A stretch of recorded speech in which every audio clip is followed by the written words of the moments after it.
L'invité du jour vous est présenté par Algérie Télécom. Algérie Télécom, toujours plus proche.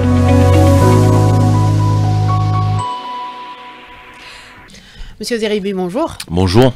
Merci d'avoir accepté notre invitation. Au moment de vives tensions entre Alger et Paris, un groupe de politiques français, femmes et hommes politiques français, se sont rendus à Alger donc en cette fin de semaine pour assister, ou à la fin de la semaine dernière, pour assister à la célébration, à la commémoration du triste anniversaire des massacres du 8 mai 1945. Une visite qui intervient en pleine crise entre les deux pays, on le disait. Alors, est-ce un signal pour les relations? Dire qu'aujourd'hui, il y a des politiques qui veulent un retour à la normale, des politiques français qui veulent un retour à la normale et la fin de la brouille entre les deux pays. Oui, tout à fait. Je trouve que cette initiative est tout à fait louable et intéressante car elle matérialise le fait que dans la classe politique française, mais plus largement dans l'opinion française, énormément de femmes et d'hommes souhaitent que la relation entre la France et l'Algérie s'apaise, soit positive, respectueuse, une relation d'égal à égal, une relation de confiance, j'ai envie de dire, de deux États qui doivent se respecter. La France est un grand pays au sein de l'Union européenne et l'Algérie est un grand pays sur le bassin méditerranéen et sur le continent africain. Et donc ce signal de ces parlementaires qui sont venus déposer une gerbe pour le 8 mai 45, c'est d'une part la volonté de voir une relation s'apaiser, mais c'est aussi d'autre part la reconnaissance de l'histoire. Et la reconnaissance de l'histoire fait partie, je dirais, de la nécessité de renouer des relations franches, sincères, authentiques. Et la France n'a toujours pas reconnu l'histoire dans sa globalité, c'est ça aussi le drame de la relation entre la France et l'Algérie, par-delà les relations économiques, sociales, et l'avenir qui doit être aussi, je dirais, imaginer donc ensemble. Il faut reconnaître l'histoire, et reconnaître l'histoire, c'est pas faire état de repentance. C'est là où les Français se trompent complètement, je dirais, dans l'approche de la relation France-Algérie. Il faut reconnaître l'histoire, les pages sombres, noires, ignobles de la colonisation. On ne peut pas aujourd'hui, quand on se dit une France moderne, pays des droits de l'homme et des citoyens, capable de valoriser aussi les pages lumineuses de l'histoire, on ne peut pas nier le fait que de 1830 à 1962, la France n'a pas été à la hauteur, la France a été indigne, il y a eu un génocide au début de l'histoire entre la France et l'Algérie, hein, je le rappelle souvent, moi, à Paris, et ce que je dis à Paris, je le dis à Alger, en 1830 il y avait 3 millions d'Algériens, en 1870 il y en avait 2 millions, où est passé le million manquant?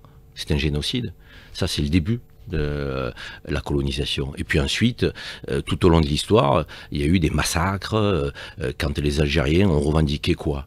Une seule chose, la liberté, le respect, l'autodétermination. Des valeurs que la France a toujours prétendu défendre et porter haut. Pour elle, mais pas pour l'Algérie, et pas pour les Algériens. C'est ça le paradoxe. Et quand on a un 8 mai 45 qui stipule la capitulation de l'Allemagne nazie et la liberté retrouvée pour la France et ses alliés, dans le même temps, le 8 mai 45, on massacre des Algériens à Sitif, Kherrata, Guelma, et dans d'autres lieux aussi, parce qu'ils manifestent pour la liberté, contre la colonisation. Donc on autorise la liberté pour les uns, on la refuse pour les autres. C'est ce deux poids deux mesures qui perdure en France, mais qui est inacceptable et insupportable. Justement, un deux poids deux mesures qui perdure, ce que vous venez de dire, Monsieur Zeribi. Aujourd'hui encore, nous assistons à cette politique de deux poids deux mesures. Politique saisissante, frappante. Il suffit tout juste de suivre les débats aujourd'hui en France. Donc on le disait, un pays qui prétend porter des valeurs telles que la laïcité, telles que l'égalité, telles que la fraternité, et qui fait dans les faits, c'est tout l'inverse qui se produit aujourd'hui. Lorsqu'on parle notamment d'islamophobie, Monsieur Zeribi, c'est aujourd'hui l'inverse de ces valeurs qui se produit en France. Oui, c'est l'inverse de ces valeurs, parce que là aussi, tous les Français ne sont pas traités de la même manière. Quand vous êtes un Français de confession musulmane aujourd'hui, ben, vous êtes pointé du doigt, vous êtes suspecté en permanence de terrorisme, d'extrémisme, de fanatisme. Or, il y a presque 10 millions de musulmans en France qui respectent les lois de la République et les principes de laïcité et qui méritent le respect comme tous les autres Français. Après, que l'on combatte l'extrémisme, c'est parfait, aucun problème là-dessus, les musulmans sont d'accord, puisque les musulmans sont les premières victimes de l'extrémisme dans le monde, et du fanatisme dans le monde, et du terrorisme dans le monde. Mais ne pas confondre les musulmans avec l'extrémisme. et avec le terrorisme, ça c'est insupportable. Et évidemment que vous avez en France aujourd'hui, là aussi, une inégalité de traitement. Vous avez des femmes qui portent le foulard, qui sont matin, midi et soir pointées dans le débat politique français, comme s'il n'y avait pas d'autres sujets majeurs. Des mamans accompagnatrices de leurs enfants à la sortie d'école, on va expliquer qu'elles posent problème. Des filles à l'université, brillantes, des intellectuels qui portent le foulard, on va expliquer qu'elles posent problème. Il y en a même qui prônent aujourd'hui d'interdire le foulard sur la voie publique. Mais c'est plus la France. C'est pas la France laïque qui doit respecter la liberté de croire ou de ne pas croire, la liberté du culte et tous les cultes. Quand on nous dit laïcité, laïcité, laïcité, mais moi je réponds, quand on fait Hanouka, une fête juive à l'Élysée, on respecte la laïcité, la séparation de l'État et des religions? On la respecte pas. Quand on met des crèches pour Noël dans les mairies, on respecte la laïcité? On la respecte pas. Mais est-ce qu'on a entendu les musulmans manifester contre, je dirais, cette exposition religieuse? Jamais. Les musulmans respectent, tolèrent les autres religions, les autres cultes. Donc ils demandent en retour qu'on les respecte. C'est la moindre des choses. Et aujourd'hui, vous avez une montée de l'islamophobie. Une haine des musulmans, c'est une réalité. Alors sous couvert derrière d'un racisme anti-arabe, anti-immigré, à l'évidence, certains se cachent derrière, je dirais, la haine de l'islam pour clairement expliquer qu'ils n'aiment pas les Arabes, qu'ils n'aiment pas les Français d'origine maghrébine, les Français d'origine subsaharienne. C'est un racisme qui ne dit pas son nom. Et donc il faut se lever. Il faut rappeler les principes de la République à la France, les principes de laïcité à la France. Il faut mettre la France face à ses valeurs, en expliquant que si on est vraiment la France, on respecte tout le monde, quelle que soit sa couleur de peau, son origine et sa croyance. Ça n'est pas le cas aujourd'hui dans la France du XXIe siècle. On assiste à une radicalisation du discours politique en France, Monsieur Zeribi. On voit un discours qui devient un discours d'extrême droite pour l'Algérie, haineux, assez souvent, porté par une partie de la classe politique et médiatique. À leur tête, un ministre de l'Intérieur en fonction, en exercice, qui porte aujourd'hui ce discours haineux, islamophobe. Nous avons vu, vous l'avez cité aujourd'hui, l'interdiction du voile sur la voie publique qui est aujourd'hui revendiquée carrément. Un revirement de la droite française. Il n'y a plus de droite française. La droite française, républicaine, humaniste, que l'on a connue est morte et enterrée. Il y a une droite extrême qui est aussi raciste que l'extrême droite, incarnée par un Bruno Retailleau qui, matin, midi et soir, n'a que 2 ou 3 sujets à présenter aux Français: l'Algérie, les musulmans, les immigrés. En dehors de ces 3 sujets, Bruno Retailleau n'a rien à dire aux Français. Et d'ailleurs, c'est une ineptie démocratique que de voir Bruno Retailleau ministre de l'Intérieur. Car lorsqu'on regarde les dernières élections législatives en France, sa force politique, les Républicains, sont arrivés 4e. C'est-à-dire, c'est la dernière force politique en France. Et que vous ayez un représentant de la dernière force politique en France représente un poste aussi important que celui de ministre de l'Intérieur, ministre des cultes, il y a quand même quelque chose qui ne va pas dans le pays. Et c'est vrai que vous avez une campagne qui est en cours aujourd'hui pour la présidence des Républicains. Retailleau fait de l'Algérie un sujet de politique intérieure. Retailleau fait des musulmans, sa cible haineuse. Retailleau fait de l'immigration le fardeau de la France. Or, sans les immigrés, il n'y a plus d'économie française. Il faut le dire et le rappeler. Parce que la France va mal aujourd'hui.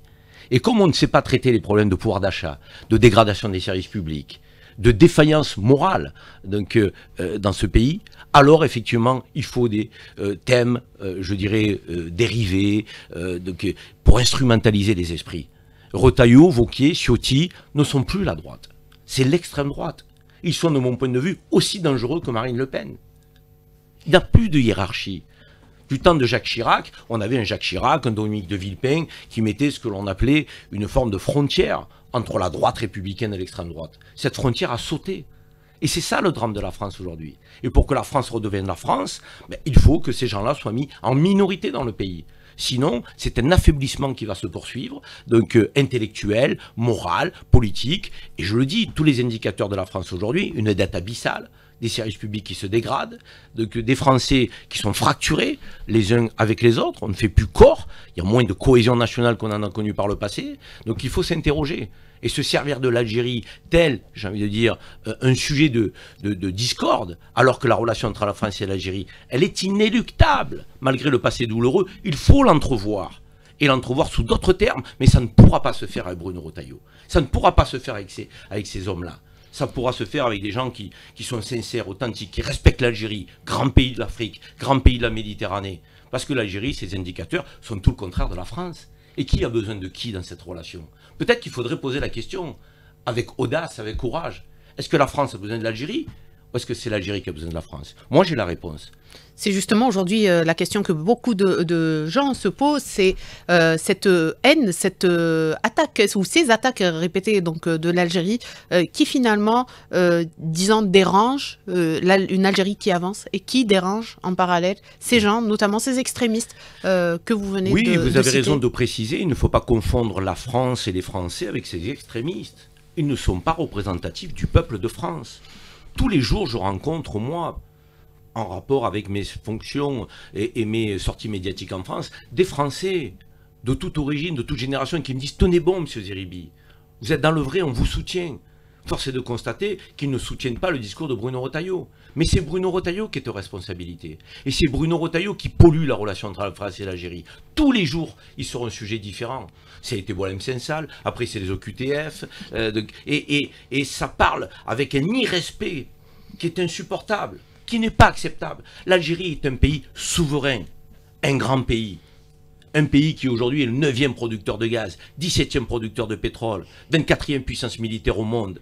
Une population qui a quasiment 2 millions d'universitaires, 98% des enfants algériens qui sont scolarisés à l'école élémentaire. Un pays qui diversifie son économie, qui produit algérien aujourd'hui. Donc il y a une direction dans laquelle l'Algérie va. Et sur la scène internationale, aux Nations Unies, membre du Conseil de sécurité, non permanent jusqu'à la fin de l'année, donc l'Algérie aura donné de la voix pour la justice, pour l'autodétermination des peuples, pour le refus de la colonisation qui frappe aujourd'hui le peuple palestinien. Ça dérange tout ça. Ça dérange cette voix algérienne. Elle gêne ceux qui aujourd'hui sont des complices du criminel Netanyahou avec son gouvernement, qui éradique un peuple, qui le déplace, qui le déporte. Donc, et quand on voit effectivement que certains Français cautionnent la politique de Netanyahou, d'extrême droite, messianique, qui après la Palestine voudra de la Jordanie, voudra un bout de l'Égypte, voudra le Liban. C'est une vision folle, inacceptable. Aucun pays au monde, on ne tolérerait ce que fait Netanyahou. Et pour Israël, on a l'impression que tout est permis. Le peuple élu, foutaise, le droit international, le respect des résolutions des Nations Unies, voilà ce qu'il faut faire valoir. Et s'il faut prendre des mesures contre Netanyahou, il faut les prendre. Je salue l'initiative de l'Espagne, de la Belgique, de l'Irlande, de la Slovénie, pays européens courageux. Et la France aujourd'hui est dans une position honteuse, complice de ce qui se passe en Palestine. Complice, l'histoire n'oubliera pas ça. Mais en même temps, peut-être que si la France a tant de mal à reconnaître l'histoire de la colonisation ignoble entre la France et l'Algérie, c'est peut-être aussi pour cela qu'elle cautionne ce que fait Netanyahou. L'histoire se répète dramatiquement. Alors, cette partie, justement, concernant les positions de l'Algérie sur l'échelle internationale, nous y reviendrons. Ça sera dans la deuxième partie de l'émission. Nous évoquerons également le rôle de la diaspora. Restez avec nous. On revient dans quelques instants. Monsieur Zeribi, donc, vous le disiez en fin de première partie de l'émission. Aujourd'hui, les positions, l'Algérie qui avance déjà sur le plan économique, politique, mais également ses positions internationales, toujours auprès des causes justes, toujours aux côtés des causes justes, la cause palestinienne, la cause sahraoui également. Donc, ces positions de l'Algérie dérangent également cette extrême droite française qui font de l'Algérie, donc on le disait, aujourd'hui leur discours préféré. Ce qui dérange, c'est la position constante de l'Algérie sur la scène internationale. L'Algérie, elle a quelques principes très clairs. L'autodétermination des peuples, quel que soit le contexte. La non-ingérence, quel que soit le contexte. Et elle se pose toujours en force de médiation, pour faire en sorte que lorsqu'un pays se déchire en son sein, l'Algérie puisse être utile pour réunir toutes les factions en présence, pour qu'elles refassent corps et refassent nation. L'Algérie n'est pas un pays de division. L'Algérie est un pays qui respecte profondément les États-nations et qui a une place aujourd'hui et une voix qui est prépondérante au sein des Nations Unies. Nations Unies d'ailleurs qui a énormément de mal à faire respecter le droit international. On a même une cour pénale internationale qui a énormément de mal à faire respecter les mandats d'arrêt qu'elle lance. Puisque vous avez aujourd'hui des gens qui sont poursuivis, qui sont donc suspectés d'être des criminels, crimes de guerre, crimes contre l'humanité, génocide commis. On pense à la Palestine donc en priorité. Et ces gens-là voyagent et sont reçus ici ou là, donc et font comme si étaient irréprochables. Donc tout ça est insupportable. Et l'Algérie donne de la voix. Donc l'Algérie est leader en la matière dans les pays non alignés, avec toute son histoire. Son histoire forte, fait de résistantes et de résistants. Donc l'Algérie a obtenu son indépendance donc par la guerre, avec énormément de, je dirais, de figures emblématiques qui peuvent rendre fier le peuple algérien. Donc, et ça dérange. Ça dérange parce qu'on a une Algérie debout, quelles que soient les séquences qu'elle peut traverser, que ce soit les séquences relatives à son histoire millénaire, faut-il le rappeler, donc histoire millénaire, mais qui fait que les Algériens se sont forgés un tempérament. Et ce tempérament, il est envié, jalousé, donc critiqué, parce que d'autres nations aujourd'hui ont perdu leur boussole.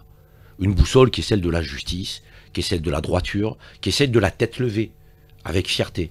Et donc, oui, il faut distinguer aujourd'hui l'Algérie donc sur la scène internationale, parce que, avec le président Tebboune, mais plus largement tout le peuple algérien qui est derrière ces principes, qui sont derrière ces principes forts, que l'Algérie, j'allais dire, ne tergiverse pas. Et elle considère que ces principes-là ne sont pas négociables. C'est ce qui a fait aussi un grand pays sur la scène internationale. On disait que l'Algérie était la Mecque des révolutionnaires. Donc, et je crois qu'avec les positions aujourd'hui tenues par son représentant, Amar Benjema, donc au sein des Nations Unies, elle poursuit en ce sens.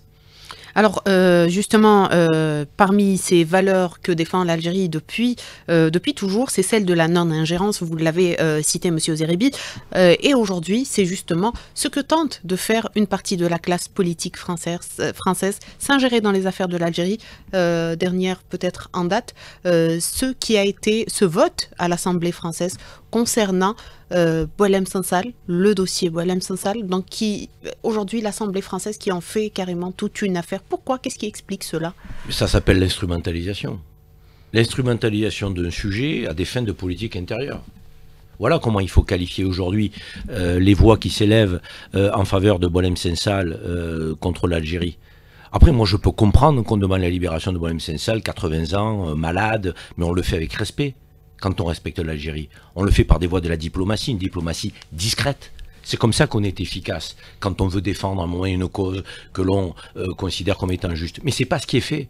C'est pas une diplomatie discrète, là. Là, c'est la diplomatie des tambours et des trompettes pour attaquer, insulter l'Algérie. Et c'est pas acceptable. Pourquoi? Parce que d'abord, Boualem Sansal, il est franco-algérien, mais français depuis le mois d'août dernier.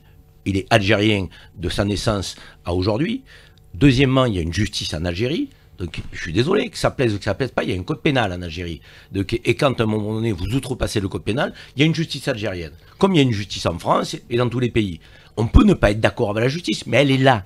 Elle est indépendante. Et si on ne la respecte pas, ça veut dire qu'on ne respecte pas l'État souverain et indépendant. Et la France aujourd'hui a une position qui n'est pas concevable. On peut tout à fait espérer la libération de Boualem Sansal tout en respectant la justice algérienne et l'Algérie et ses institutions, qui n'est plus un département français. J'aime le rappeler à Bruno Retailleau et consorts. L'Algérie n'est pas un département français. L'Algérie est un pays indépendant, souverain, qui a une justice et vous devez la respecter. Et si vous devez faire passer des messages par la voie diplomatique, vous le faites comme vous le faites avec tous les autres pays, pas différemment. Vous respectez ce grand pays qu'est l'Algérie. Et je vais vous dire, il y a 1600 Français qui sont détenus dans le monde. Vous avez vu, vous, 1600 résolutions pour les libérer? Il y a un Français qui s'appelle Théo Clair, qui a 32 ans, qui a été frappé d'une peine de prison de 3 ans en Azerbaïdjan, parce qu'il a fait un graffiti dans le métro. Vous avez entendu Bruno Retailleau parler de Théo Clair? Vous avez entendu les parlementaires français faire une résolution pour sa libération? Jamais. Théo Clair, tout le monde s'en fout. Pourtant, il est français. Il n'est pas binational, lui. Pour un graffiti dans le métro. 3 ans de prison. 32 ans en Azerbaïdjan. Je peux vous en citer d'autres qui sont en prison en Iran, dans d'autres pays dans le monde. Est-ce qu'on a entendu parler d'eux? Jamais. Boualem Sansal, matin, midi et soir. Enjeu de politique intérieure. C'est un enjeu pour créer une discorde entre la France et l'Algérie. C'est ceux qui veulent aujourd'hui qu'il y ait une rupture des relations. Il ne faut pas que le président Macron accepte ça. Il ne faut pas que le président Macron continue de soutenir Bruno Retailleau. Tant que Bruno Retailleau sera dans ce gouvernement, nous aurons une relation difficile, faite de tensions, de crispation entre la France et l'Algérie. Parce qu'en réalité, ce monsieur, il a la haine de l'Algérie et des Algériens. Il continue de voir l'Algérie, comme vous le disiez, comme département français. Donc finalement, monsieur Zeribi se dénie de l'histoire, de ce pont de l'histoire, continuera de peser sur les relations entre les deux pays tant qu'il n'y a pas de reconnaissance claire de l'État français de tous ces crimes commis en Algérie. Écoutez, le président Macron, en 2017, il était en campagne électorale. Il a parlé de crimes contre l'humanité. Pourquoi le président Macron n'a pas poursuivi en ce sens lorsqu'il est devenu président de la République? Pourquoi autant de timidité aujourd'hui, de réserve? On reconnaît l'histoire entre la France et l'Algérie par petits bouts. Il faut arrêter ces petits pas. Il faut une reconnaissance globale. Oui, la France n'a pas été à la hauteur de ses valeurs, de son idéal en Algérie. Elle a eu un comportement ignoble. Mais ce n'est pas tous les Français. On parle de colons.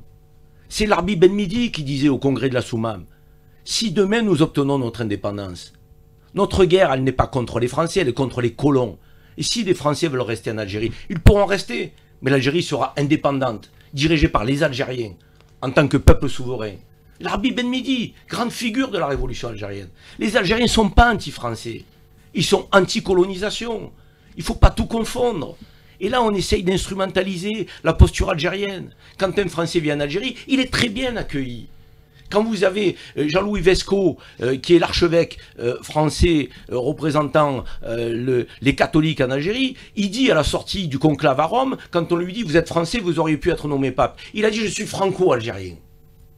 Je suis franco-algérien, je suis un cardinal algérien. Jean-Louis Vesco. Qui va dire que l'Algérie ne respecte pas les catholiques, ne respecte pas les Français?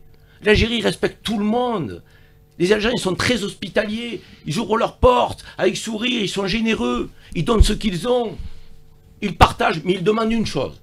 Le respect. Le respect de leur identité. Le respect de leur histoire. Et ça, aujourd'hui, la France ne l'accorde que par petits bouts. On reconnaît récemment que l'Arbi Ben Midi a été torturé, mort sous la torture, alors qu'on nous a dit, pendant des décennies, il s'est suicidé, que nenni, une figure comme l'Arbi Ben Midi ne se suicide pas. Parce qu'il a une fierté, la tête haute, il est mort sous la torture, comme d'autres résistantes et résistants algériens. Reconnaissez-le, le président Macron m'a donné l'impression au début de son mandat, je vous le dis, de qu'il pouvait être le président de la reconnaissance, pas de la repentance. Le président Tebboune a dit on n'attend pas d'excuses. On attend de la reconnaissance. De la reconnaissance. Donc, ils essayent de déplacer le débat sur la repentance. Il n'y a pas de repentance attendue par les Algériens. Il y a une reconnaissance de l'histoire. Et si celle-ci est faite dans sa globalité, on pourra regarder devant, avec sérénité. Parce qu'il y a une grande relation à créer, avec une diaspora faite de 5 millions de personnes, de femmes et d'hommes, qui sont en France, mais qui sont des binationaux, fiers de leurs racines. Comme moi, on est fiers de nos racines. Et on ne pourra pas nous le reprocher. Ça ne changera pas. On est fiers d'être français, fiers d'être d'origine algérienne, fiers d'être algérien. Qui va nous reprocher ça alors qu'on l'accorde pour d'autres? Justement, cette diaspora, vous venez d'en parler, monsieur Zeribi, c'est la diaspora algérienne la plus importante à travers le monde. Donc, elle est en France aujourd'hui. Cette diaspora, c'est celle qui fait le plus les frais de cette politique anti-Algérie, de ce ministre de l'Intérieur, de cette classe politique d'extrême droite. C'est celle qui est exposée au quotidien. Quand vous allumez la radio, la télé, que vous avez Retailleau qui matin, midi et soir fait de l'Algérie une obsession, évidemment que vous êtes à un moment donné frappé au cœur, parce que vous dites que c'est insupportable. Parce que vous travaillez, vous vous levez le matin, vous respectez les lois de la République, les principes de laïcité, vous êtes utile à la France, vous contribuez à la création de richesses, vous êtes chef d'entreprise, commerçant, artisan, taxi, femme de ménage, agent de sécurité, ingénieur, médecin. Sans les médecins algériens, l'hôpital français, il fermerait. Voilà ce qu'il faut dire aussi, à un moment donné. Ça suffit, c'est insupportable d'entendre Bruno Retailleau pointer l'Algérie et les Algériens. La réalité, c'est qu'aujourd'hui, la France, elle fonctionne parce qu'il y a une diaspora algérienne qui brille. Quand vous avez Gigi Sneck, qui est l'artiste français qui est le plus streamé au monde, le plus streamé au monde, 40 milliards. Quand vous avez Tahar Rahim, quand vous avez des Oscars ou des Césars pour le cinéma, ce sont des binationaux. Quand vous avez Yasmina Belkaïd, la directrice générale de l'Institut Pasteur, qui est la directrice générale, qui est fière de ses origines. Quand vous avez Zineb Gout, qui est directrice générale de Peugeot Europe, sont quoi ceux-là? Ils sont pas algériens. On veut leur ôter leur identité algérienne. Mais moi je les connais, ils sont tous fiers d'être algériens. Ils sont tous fiers d'avoir cette double appartenance. Donc tant que la France ne se regardera pas en face, sur le plan identitaire, tant qu'elle n'accordera pas le même intérêt, le même respect à tous ses enfants, ce pays sera fracturé. Ce pays, à un moment donné, donc cessera de se développer et de rayonner. C'est le cas aujourd'hui. Mais cette diaspora jouera un rôle. Elle veut jouer un rôle de pont, là où certains comme Rotaillot, Vauquier, Ciotti veulent élever des murs. Nous n'accepterons pas que ces murs soient élevés. Nous jouerons toujours le rôle de pont. Justement, cette diaspora qui s'organise pour jouer ce rôle de pont entre les deux pays, mais également pour, disons, permettre à l'Algérie de tirer profit parfois de leurs connaissances, de leur expertise partout à travers le monde. Cette diaspora s'organise, Monsieur Zerébi. Comment s'organise-t-elle justement aujourd'hui? On a créé un conseil mondial de la diaspora algérienne il y a un an. Ce conseil mondial aujourd'hui crée un engouement extraordinaire au sein de la diaspora. Nous aurons un grand gala à Paris le 23 mai. Plus de 750 personnes se sont inscrites. Il y a 700 personnes qui sont en attente, tellement elles voulaient participer. Des gens qui viennent du Canada, des États-Unis, de Doha, de Londres, de tous les pays européens.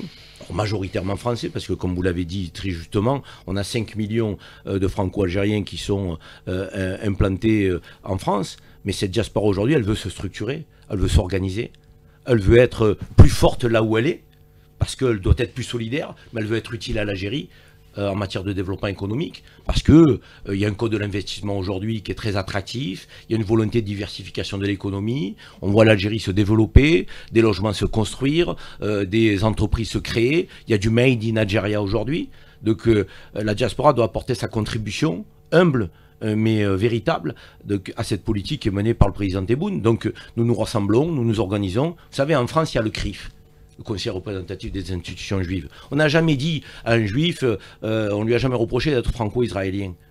Et je vais dire, même pire, ils vont faire l'armée en Israël. Est-ce que vous les avez entendus parler de traîtrise ou de trahison? Jamais. Alors nous, je n'accepterai pas qu'on nous reproche de garder des liens avec nos racines, de tisser une relation solide avec l'Algérie, qui est le pays de nos parents, de nos grands-parents, de nos aïeux, qui est notre pays, parce que nous sommes aussi les enfants de l'Algérie. Donc cette diaspora, elle doit s'organiser, se structurer, sans complexe. Nous ne devons avoir aucun complexe identitaire, nous devons être offensifs. Et la France doit savoir que si vous insultez l'Algérie et les Algériens, électoralement parlant en France, ça peut peser. Il faut le savoir. Parce que si les Algériens se mobilisent en France de manière pacifique, comme ils l'ont toujours fait, de manière citoyenne, comme ils l'ont toujours fait, de manière respectueuse, comme ils l'ont toujours fait, ils peuvent décider qui est président de la République en France. Donc il faut, à un moment donné, jouer notre rôle en France, peser comme nous devons peser, et en Algérie, être utile économiquement. C'est là où nous avons un rôle à jouer. Justement, l'Algérie qui ouvre grand ses bras à cette diaspora, donc qu'elle soit en France ou ailleurs, vous avez parlé aujourd'hui de ces avantages que présente l'Algérie pour notamment l'investissement, pour cette diaspora qui souhaite justement venir ou revenir investir en Algérie. Vous dites la diaspora s'organise aujourd'hui. Qu'est-ce qu'il y a encore à mettre en place? Quels sont les mécanismes qu'on peut mettre en place côté algérien justement pour permettre ou pour favoriser ce retour de la diaspora? Non, mais les autorités algériennes sont très ouvertes à l'idée que la diaspora vienne investir ici. Le président Tebboune a lancé souvent des appels. Le code de l'investissement, il est favorable pour les Algériens, mais il est favorable pour les binationaux aussi, pour les membres de la diaspora. Donc à nous aussi de saisir ces occasions d'investir dans le domaine de l'agriculture, de l'industrie.